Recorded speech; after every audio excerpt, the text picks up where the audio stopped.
Bonjour, je me nomme Michel Pellerin, je suis luthier.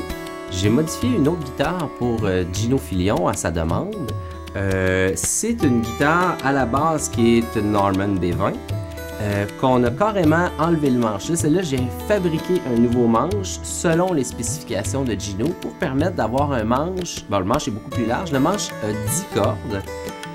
En fait, c'est qu'il voulait une guitare avec un tuning Nashville, mais pour être capable d'avoir des basses supplémentaires qu'on n'a pas normalement sur le tuning Nashville. Le tuning Nashville, c'est un accordage standard, mais comme une 12 cordes, comme les 6 petites cordes d'une 12 cordes.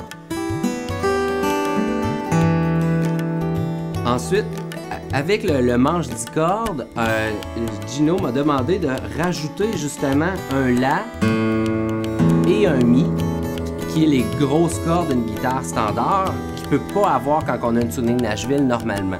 Fait là, on a un tuning Nashville avec le La et le Mi qui sont des basses supplémentaires, plus la grosse corde qui est doublée, aussi les deux cordes qui sont doublées, qu'on va chercher un La 1 octave plus grave que le La sur une guitare standard, qui est la 5e corde.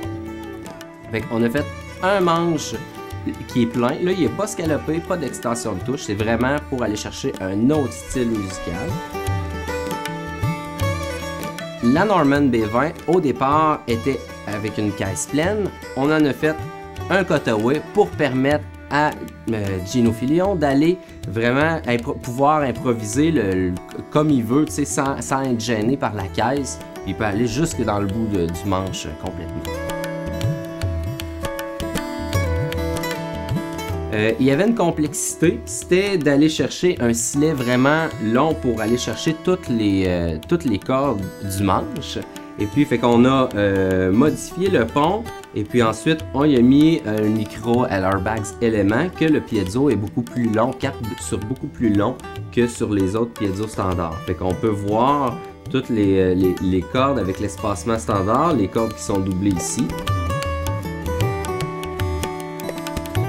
Ensuite, sur la tête, ben là, en faisant un manche carrément, là, j'ai pu faire la tête avec l'espacement pour les cordes, vraiment fait sans que ça gêne rien. Fait que là, tout l'accordage est très naturel sur cet instrument-là.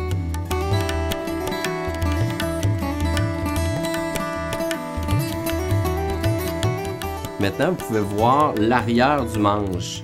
Celui-là, c'est vraiment le manche qui est beaucoup plus large. Il n'y a pas d'extension de touche sur celle-là.